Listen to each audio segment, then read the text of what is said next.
Bulletin का बाकायदा आगाज करते हैं। सबसे पहले बात करेंगे असातिज़ा की। पंजाब के तमाम कॉन्ट्रैक्ट असातिज़ा को मुस्तकिल करने का बड़ा फैसला कर लिया गया। पंजाब हुकूमत ने सूबाई वजीर कानून की सरबराही में कमेटी कायम कर दी। कमेटी केस टू केस असातिज़ा को मुस्तकिल करने का जायजा लेगी। 2014 से अब तक कॉन्ट्रैक्ट पर भर्ती होने वाले असातिज़ा को मुस्तकिल किया जाएगा, ये फैसला कर लिया गया है। पंजाब के तमाम कॉन्ट्रैक्ट असातिज़ा को मुस्तकिल करने के हवाले से फैसला कर लिया गया है। पंजाब हुकूमत ने सूबाई वजीर कानून की सरबराही में कमेटी कायम कर दी है। कमेटी केस टू केस असातिज़ा को मुस्तकिल करने का जायजा लेगी। 2014 से अब तक कॉन्ट्रैक्ट पर भर्ती होने वाले असातिज़ा को मुस्तकिल किया जाएगा। इस हवाले से कमेटी है जो कि तश्कील दे दी गई है। बिल्कुल, कमेटी तश्कील दे दी गई है। पंजाब के तमाम कॉन्ट्रैक्ट असातिज़ा के अब मजे हो जाएंगे। कॉन्ट्रैक्ट असातिज़ा को मजे इसलिए हो जाएंगे क्योंकि मुस्तकिल करने का फैसला आ गया है। पंजाब हुकूमत ने सूबाई वजीर कानून की सरबराही में कमेटी कायम कर दी है।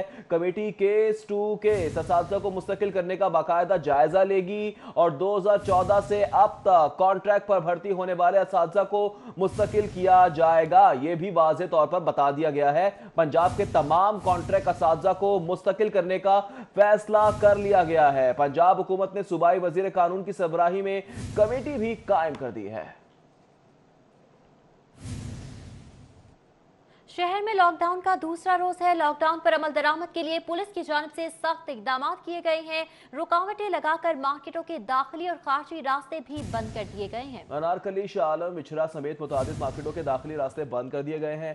शहर में लॉकडाउन का दूसरा रोज है और लॉकडाउन पर अमल दरामद के लिए पुलिस की जानिब से सख्त तरीन इकदाम उठाए जा रहे हैं। रुकावटें लगाकर मार्केटों के दाखिली और खारजी रास्ते बंद किए जा रहे हैं। अनारकली, शाह आलम, इचरा समेत मुतादिद मार्केटों के दाखिली रास्ते बंद कर दिए गए हैं। खारदार तारें बिछा दी गई हैं, जबकि आप देख सकते हैं किस तरह से ब्लॉक किया जा रहा है मार्केटों को और दाखिली और खारजी दोनों रास्तों को जो है ब्लॉक किया जा रहा है। कनातें लगाई जा रही हैं, खारदार तारें लगाई जा रही हैं, जबकि आप मनाजिर में देख भी सकते हैं किस तरह से रुकावटें खड़ी की जा रही हैं। जी हाँ, रुकावटें खड़ी कर दी गई हैं। जबकि इसके बरक्स गुज़श्ता रोज की बात की जाए, जब लॉकडाउन को पहला रोज था तो हमने देखा कि किस तरह से मुख्तलिफ मार्केट्स खुली रखी गई, ताजरों की जानिब से एहतजाज रिकॉर्ड करवाया जा रहा था। मगर आज ऐसा मालूम होता है कि मार्केटें खोलने से पहले ही पुलिस की जानिब से पेशगी इकदाम कर लिए गए हैं। इसी हवाले से बात करने के लिए हमारे साथ मौजूद हैं शहजाद खान अब्दाली। शहजाद खान, बताइएगा, ये तो सूरत हाल यकसर मुख्तलिफ है, आज तो पुलिस प्रॉपर इंतजामात के साथ आई है। शहर की मार्केटों के दाखिली और खारजी रास्तों पर बैरियर्स और रुकावटें लगाई गई हैं। गुज़श्ता रोज पुलिस की इस हवाले से तैयारी नहीं थी, जिसके बायस से ताजर बरादरी मार्केटों में पहुंच गई और मार्केटों में बड़े मौक इकट्ठा होने की वजह से जो है वो सूरत हाल कशीदा रही। लेकिन आज पुलिस की जानब से सख्त तरीन इंतजाम किए गए हैं। पुलिस ने तमाम मार्केटों के दाखिली और खारजी रास्तों पर खारदार तारें, बैरियर और दीगर रुकावटें लगाकर बंद की हैं। अनारकली बाजार, शाह आलम मार्केट, इचरा और इसके अलावा दीगर तमाम जो जूते और कपड़े की बिल्कुल मार्केटें हैं उनके दाखिली और खारजी रास्तों को बंद किया गया है, ताकि ताजे प्रांती अंदर आ ही ना सके और किसी तरह का मजमा जो है वो किसी मार्केट में इकट्ठा होकर पुलिस के लिए परेशानी का बायस न बने। इसलिए पुलिस की जानब से आज सख्त इंतजाम किए गए हैं। पुलिस की जानिब से सख्त इकदाम किए जा रहे हैं ताकि ताजिर बरादरी जो है वो मार्केटें ना खोल सके। शहजाद खान अब्दाली हमारे साथ मौजूद थे, तमाम तर सूरत हाल के हवाले से बता रहे थे। बहुत शुक्रिया आपका।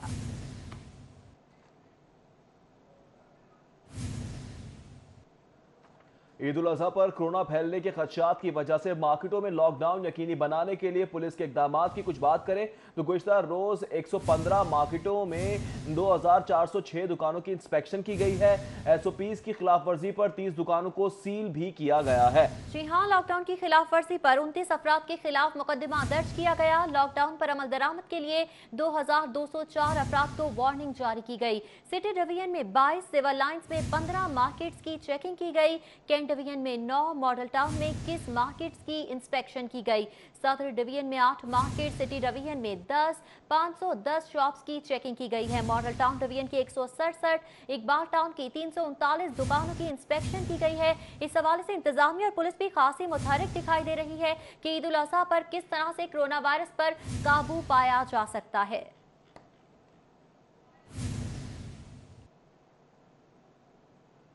अहम खबर शामिल करेंगे। वज़ीर आला पंजाब सरदार उस्मान बुज़दार से वफाकी वज़ीर इत्तलात शिबली फराज ने मुलाकात की है। अहम मुलाकात हुई है वज़ीर आला पंजाब सरदार उस्मान बुज़दार से वफाकी वज़ीर इत्तलात शिबली फराज ने मुलाकात की है। जी हाँ, 1-on-1 मुलाकात के मनाजिर भी आपको हम दिखा रहे हैं। एक्सक्लूसिव मनाजिर आप देख सकते हैं। वज़ीर आला पंजाब सरदार उस्मान बुज़दार से वफाकी वज़ीर इत्तलात शिबली फराज ने मुलाकात की है, जबकि मुलाकात में अहम उमूर समेत दीगर इशूज़ पर तबादला ख्याल किया गया है। जबकि वज़ीर आला पंजाब सरदार उस्मान बुज़दार से वफाकी वज़ीर इत्तलात शिबली फराज की मुलाकात हुई है, जबकि इस वक्त वफाकी वज़ीर इत्तलात शिबली फराज मीडिया से गुफ्तगू भी कर रहे हैं। बस ये कंडीशन, क्योंकि एक चीज़ है जिसको अगर आप रोक सकते हैं तो एक मुसीबत जो आनी है तो उसको अगर आप रोक सकते हैं तो इसमें तो किसी को भी एतराज़ नहीं होना चाहिए। हमें अपने जितने हमारे मजहबी रहनुमाएँ हैं, हमारे जितने भी और सियासी रहनुमाएँ हमारी उनसे होगी कि ये एक ऐसा काम है जो कि आप अवेयरनेस के ज़रिए इसको आप बिल्कुल ज़ीरो पे भी ला सकते हैं। तो मैं ये समझता हूँ कि जी मैं अपना जो भी हिस्सा है वो ज़रूर डालूँगा अवेयरनेस के लिए भी। तो यहाँ पे जो असल चीज़ है वो अवेयरनेस का भी एक बहुत इशू है। अवेयरनेस आएगी तो उसके बाद उसकी फिरेशन भी आसान हो जाएगी। तो इसकी सीक्वेंसिंग हमने इसी तरह से करनी है। शिबली साहब, अपोजिशन की जो तरमीम आई थी तो वज़ीर ख़ारजा की तरफ से बाकायदा तौर पर कहा गया कि हम उससे मुस्तरद करते हैं, लेकिन गुज़िश्ता रात शहबाज शरीफ और बिलावल ने भी कहा कि हम हुकूमत से कोई रिलीफ नहीं मांग रहे, इसलिए अब जो बात है वो APC के बाद होगी। तो आप क्या देख रहे हैं कि अपोजिशन के साथ हुकूमत बैठेगी इस APC से पहले, ताकि हालात को नॉर्मली रखा जाए, यहाँ सियासी बोलचाल आने देने देंगे आप? देखें, पहली बात तो ये है कि यहाँ पे जहाँ पे हमने हमारी हुकूमत का ये बड़ा एक क्लियर स्टैंड है। आप देख लें प्राइम मिनिस्टर साहब का भी यही, और जो मैंने कुछ दिनों पहले भी बात की थी कि हम जो FATF के जो कवानीन हैं वो मुल्क के लिए हैं। जो नैब के कवानीन जिस पे कि अपोजिशन सौदाबाजी करना चाह रही है वो उनके ज़ाती मफाद के लिए। जो मेंबरान उस कमेटी में हैं उनका कॉन्फ्लिक्ट ऑफ इंटरेस्ट है, बिकॉज उनके अपने खिलाफ केसेस लगे हुए हैं। तो ये कैसे हो सकता है कि वो हमें इस बात पे मजबूर करें कि जी हम FATF में जो कि मुल्क के लिए है, जो कि एक रिक्वायरमेंट है, उसको करने के लिए हम इनको NRO दे दें। ऐसा होने नहीं वाला, बिकॉज ये तो पाकिस्तान जो तहरीक इंसाफ का एक नज़रिए का एक बुनियादी रुकन है। तो उस पर तो हम वो नहीं करेंगे। और अगर ये इसमें APC करना चाहते हैं तो ये बुनियादी तौर पे ये जाहिर कर रहे हैं अपोजिशन कि उनका मकसद है सिर्फ अपने जो लीडर्स हैं उनकी मफादात को प्रोटेक्ट करना।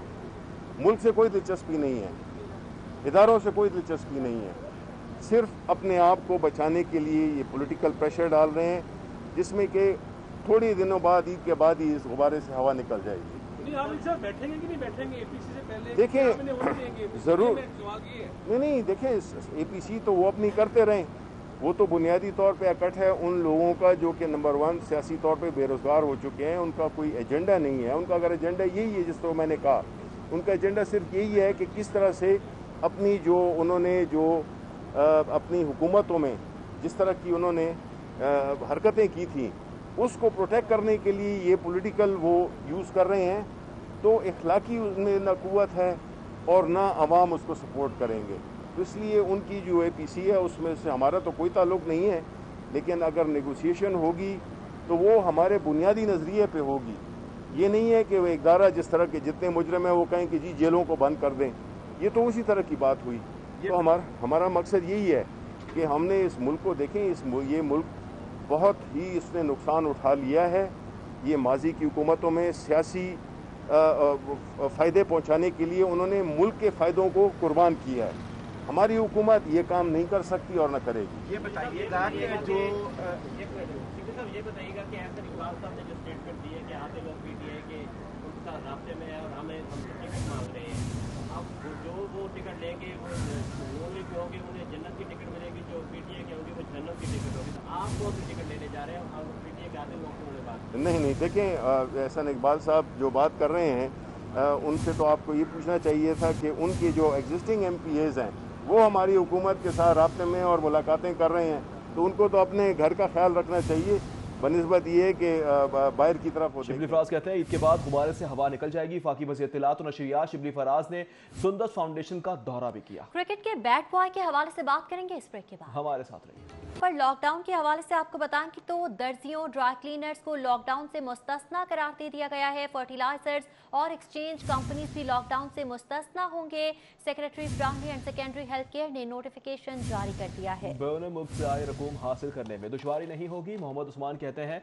फर्टिलाइजर्स कंपनियों को काम करने की इजाजत दे दी गई है। खुले रखे जाने वाले SOPs पर सख्ती से अमल पैरा किया जाएगा, जबकि लॉकडाउन में भी आवाम को सहूलियात देना अवलीन तरजीह है। मोहम्मद उस्मान की जानिब से यह भी कहा गया कि स्मार्ट लॉकडाउन का मकसद कोरोना के फैलाव को रोकना है। जी हां, कोरोना के फैलाव को रोकने की वजह से यह फैसला किया गया और ईद उल अजहा पर लॉकडाउन और दर्जियों, ड्राई क्लीनर्स लॉकडाउन से मुस्तस्ना करार दे दिए गए हैं। फर्टिलाइजर्स और एक्सचेंज कंपनीज भी लॉकडाउन से मुस्तस्ना होंगी। Secretary primary and secondary health care की जानिब से नोटिफिकेशन जारी कर दिया गया है और मोहम्मद उस्मान के मुताबिक बैरून मुल्क से आई रकूम हासिल करने में दुश्वारी नहीं होगी। फर्टिलाइजर्स कंपनीज को काम करने की इजाजत दे दी गई है, लेकिन साथ ही साथ ये भी वाज़ेह कर दिया गया है कि खुले रखे जाने वाले SOPs पर सख्ती से अमल पैरा रहेंगे। लॉकडाउन में भी आवाम को सहूलियात देना अवलीन तरजीह है। मोहम्मद उस्मान ने कहा कि स्मार्ट लॉकडाउन का मकसद कोरोना के फैलाव को रोकना है। इस हवाले से आपको बताते चले कि कुछ कारोबार हैं जिन्हें मुस्तस्ना करार दे दिया गया है स्मार्ट लॉकडाउन के हवाले से। ईद उल अजहा पर हुकूमत पंजाब की जानिब से 9 रोज़ा स्मार्ट लॉकडाउन का ऐलान किया गया है। बराह रास्त आपको लिए चलेंगे, यंग डॉक्टर्स एसोसिएशन के अहदेदारान इस वक्त प्रेस कॉन्फ्रेंस कर रहे हैं। जो यहाँ पर इस अदारे को करप्शन का गढ़ बना दिया है, हम एक तहरीक का आगाज करने जा रहे हैं और इंशाल्लाह पूरे एविडेंस के साथ हम आएंगे, पूरे एविडेंस के साथ आएंगे और इंशाल्लाह 3 अगस्त से तमाम BHUs, RSCs, डिस्ट्रिक्ट हेडक्वार्टर्स में भरपूर एहतजाज किया जाएगा। डॉक्टर अमार यूसुफ मेरे साथ मौजूद हैं, लाहौर जनरल हॉस्पिटल के प्रेसिडेंट। मैं उनसे रिक्वेस्ट करता हूं कि वो बात को कंटिन्यू करें। बिस्मिल्लाहिर्रहमानिर्रहीम। जिस तरह सदर YDA Punjab doctor Salman sieve ने बहुत ही एहसन अंदाज में सारे मसलों को मीडिया के सामने उजागर किया, सारी करप्शन को बेनकाब किया, मेरा ख्याल ये है कि कुछ बातें मीडिया को लाजमी पता होनी चाहिए। अगर ये लोग सिर्फ ये जानते हैं कि इन्होंने डॉक्टर का NPA कैसे काटना है, ये ब्यूरोक्रेसी सिर्फ ये जानती है हमने रिकवरियाँ कैसे लेनी है, ये ब्यूरोक्रेसी ये जानती है हमने KPIs इनको कैसे नहीं देने हैं, ये ब्यूरोक्रेसी ये जानती है हमने इनको कैसे ट्रांसफ़र नहीं करना है। कोरोना की मद में जब YDA पंजाब ने आवाज़ उठाई कि रिस्क अलाउंस उन सबको दिया जाए जिन्होंने अस्पतालों में काम किया है, इन लोगों ने डॉक्टर्स को, नर्सिस को, पैरामेडिक्स को रिस्क अलाउंस देने के बजाय अपनी तनख्वाहों में 4-4 बेसिक पेज लगवा दी। उसका रिकॉर्ड ये मौजूद है, ये मीडिया देख ले। स्पेशल सेक्रेटरी जो अजमल भट्टी साहब बैठे हैं यहाँ पे, उनको 2,85,640 रुपये का इंसेंटिव दिया गया है 4 बेसिक पे की मद में।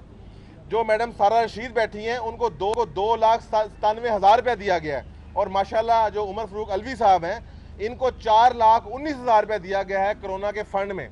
ये लिस्ट लंबी है, यहाँ से ऊपर से लेके नीचे तक लोगों को नवाजा गया है और नवाजा किस लिए गया है ये बताने के लिए कि ये अफसर शाही हैं और बाकी डॉक्टर्स जो क्रीम ऑफ द नेशन है वो सारी एक जो ना वो एक निचले तबके ताल्लुक रखती है।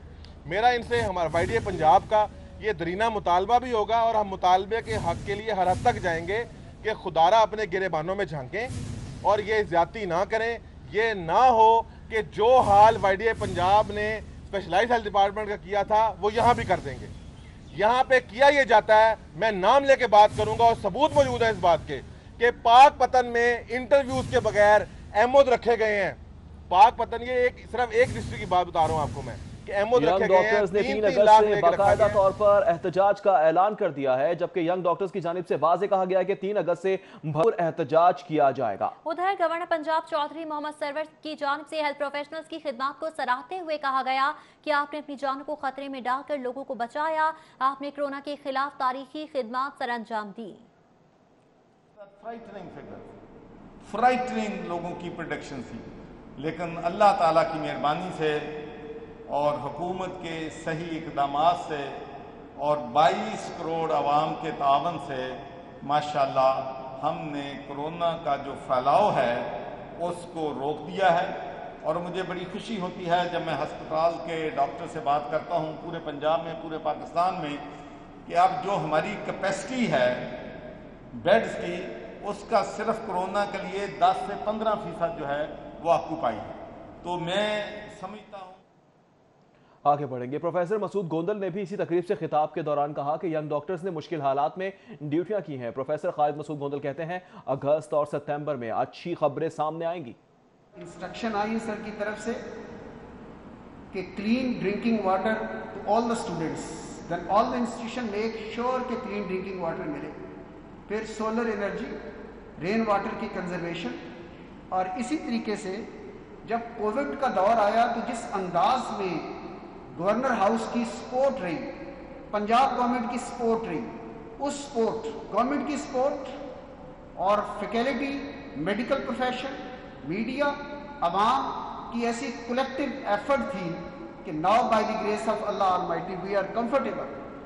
और चांसलर साहब की एक और इंस्ट्रक्शन थी और chairman higher education commission professor doctor Fazal Ahmad Khalid भी मौजूद हैं, मैं इनका बहुत मशकूर हूँ कि शॉर्ट नोटिस पे तशरीफ लाए।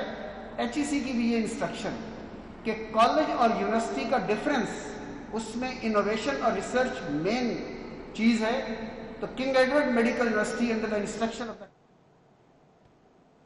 आगे बढ़ेंगे। आपको बताएं कि एडजुडिकेटर जस्टिस रिटायर्ड फकीर मोहम्मद ने उमर अकमल केस का फैसला सुना दिया है। उमर अकमल की सजा 1.5 साल कम कर दी गई है। उमर अकमल के क्रिकेट खेलने पर 1.5 साल की पाबंदी आयद रहेगी।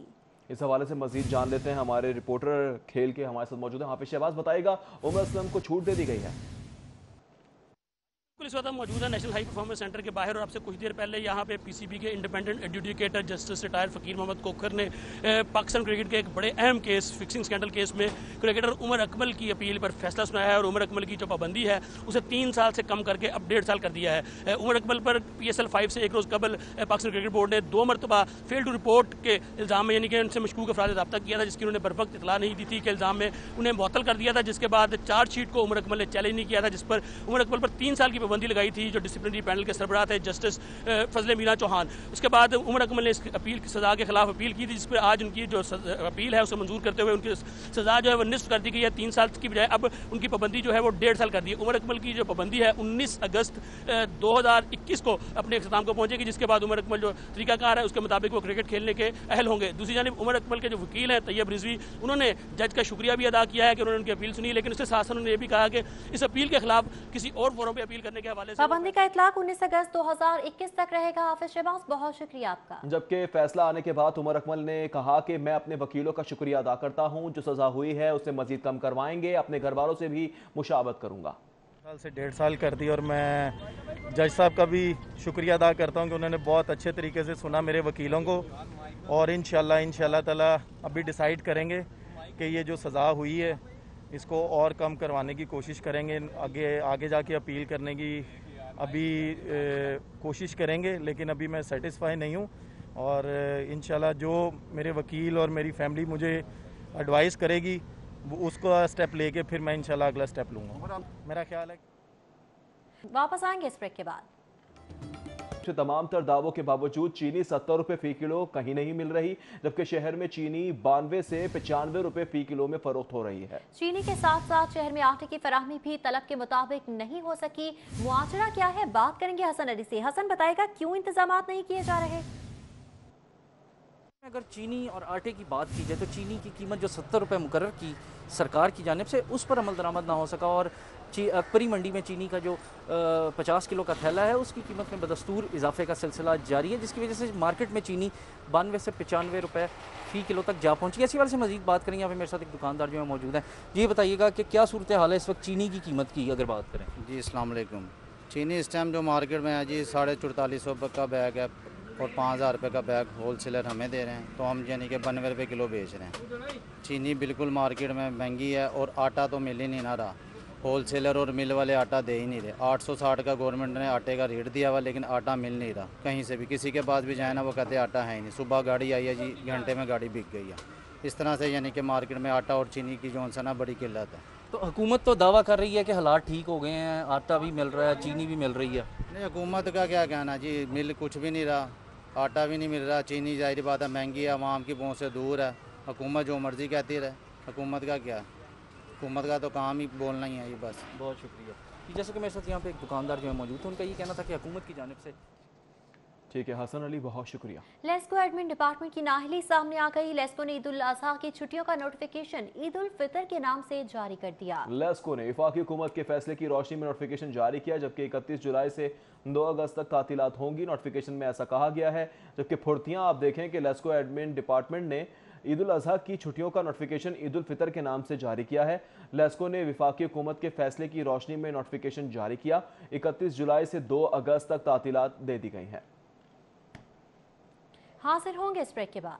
गुजरात सरकार की एक और इंतजामी नाअहली के हवाले से 8 माह बाद शहरियों को स्मार्ट कार्ड्स का इजरा शुरू कर दिया गया है। वज़ीर आलम ने दिसंबर में इफ्तिताह करके 48 घंटों में कार्ड देने का दावा किया था। इस हवाले से मज़ीद तफसीलात जान लेंगे अली साही से। अली साही, बिलाखिर कुफर टूटा खुदा खुदा करके?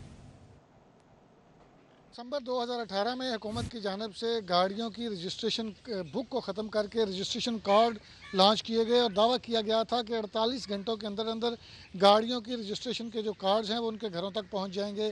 लेकिन यहाँ पे ये देखने में सामने आया कि पिछले कई माह से शहरियों की जानिब से गाड़ियाँ तो रजिस्टर्ड करवाई गई, लेकिन उनके कार्ड्स जो थे वो उनको नहीं पहुँचाए गए। अब मौजूदा जब महकमे का DG तैनात किया गया तो उसकी जानिब से एफर्ट्स की गई और 3 माह में जो मुतलका कंपनी थी उसको जुर्माने भी किए गए, उसको शोकस भी किए गए और पिछले 2 रोज़ से कार्ड की तरसील का अमल जो है वो शुरू किया गया है। पहले जो DG एक्साइज़ की जानिब से कहा गया है कि इब्तदाई तौर पर 90% जो कार्ड होंगे वो ज़ेरे इल्तवा कार्ड बनाए जाएंगे, जबकि 10% नई रजिस्ट्रेशन के कार्ड तैयार किए जा रहे हैं। चूँकि कोविड-19 की वजह से नई रजिस्ट्रेशन कम हो। ठीक है, बहुत शुक्रिया आपका। जौहर टाउन LDA की जानिब से घर मिसमार करने के खिलाफ केस की कुछ बात करें। खातून अपने माजूर बच्चे के हमरा हाई कोर्ट में पहुंच गई है। दरख्वास्त के काबिल समात होने बारे फैसला महफूज कर लिया गया। फैसला महफूज कर लिया गया है। अदालती कार्रवाई का अहवाल जानेंगे मलिक अशरफ से। जी मलिक अशरफ। और हाई कोर्ट में जौहर टाउन के इलाके में LDA की जानिब से घर मसमार करने के खिलाफ दायर दरखास्त पर समाअत हुई है। अदालत ने वकील का मौक़िफ़ सुनने के बाद दरखास्त पर फैसला महफूज कर लिया है। लाहौर हाई कोर्ट के जस्टिस शम्स महमूद मिर्ज़ा की अदालत में सरिया बीबी की दरखास्त पर समाअत हुई। इसी हवाले से हम बात करेंगे दरखास्त गुजार सरिया बीबी। बीबी, आपका मसला क्या है? अस्सलाम वालेकुम। ये मैं 2017 से इस घर में रह रही थी और अब 18 जून को सुबह 7 बजे अचानक LDA आया है और आके जैसे ही दरवाज़ा नॉक किया है, मेरे मियाँ ने दरवाज़ा खोला है। एक लेडीज़ आई है, उसने मेरा हाथ पकड़ के मुझे बाहर किया है, मेरे मियाँ को किया है कि बताया क्या बात है कि क्यों ऐसा कर रही है। कहते बाहर निकले, हमने घर को बुलडोज करना है। मेरे मियाँ ने पूछा, मैंने बजी क्या पूरी तफसील में ना जाएं, ये बताएं कि आपका किसी से डिस्प्यूट चल रहा था? सिविल कोर्ट में आपका क्या मामला चल रहा? सिविल कोर्ट में हमारा केस चल रहा था, स्टे था, मैंने वो भी दिखाया है, लेकिन उन्होंने नहीं माना और बच्चों को बाहर तपती हुई धूप में बाहर फेंका और मेरे घर को बुलडोज कर दिया। ठीक है, घर को बिल्डोज कर दिया गया है। मलिक अशरफ तफसीलात से आकर रहे थे, बहुत शुक्रिया। जाली कॉलोनी का इंकशाफ करने पर मेहनतकश की फैमिली पर तशद्दुद किया गया। कब्जा ग्रुप ने मोहम्मद तैयब को फैमिली समेत तशद्दुद का निशाना बना दिया। इस हवाले से मजीद जान लेते हैं शाहीन अतीक से। जी शाहीन अतीक। यहाँ पर एडिशनल सेशन जज इसहाक आशिर की अदालत के बाहर यहाँ पर मौजूद हूँ। यहाँ पर एक शख्स मोहम्मद तैयब अपनी पूरी फैमिली के साथ यहाँ पर जो है वो इंसाफ के लिए आया, जिसका कहना यह है कि मुझे इंसाफ चाहिए। मैंने किसी की निशानदेही की, जालसाजी की और उस पर उसने मेरे पे ख़िलाफ़ केसेस भी करने शुरू कर दिए और मेरी पूरी फैमिली को घर से जो है वो निकलवा दिया। मेरे पास इस वक्त यहाँ पर सरदार मोहम्मद शहबाज खान एडवोकेट मौजूद है, उनसे हम इस हवाले से बात करते हैं। आप ये बताइएगा कि आज अदालत में आपने जो दरख्वास्त दी है इन लोगों की, क्या मौक़िफ़ है आपका? सर, हरासमेंट पिटीशन फाइल की गई है पिटीशनर तैयब के। ठीक है शाहीन अतीक, बहुत शुक्रिया। न्यूज़ स्टूडियो से फिल वक्त इतना ही। देखते रहे सिटी कॉल।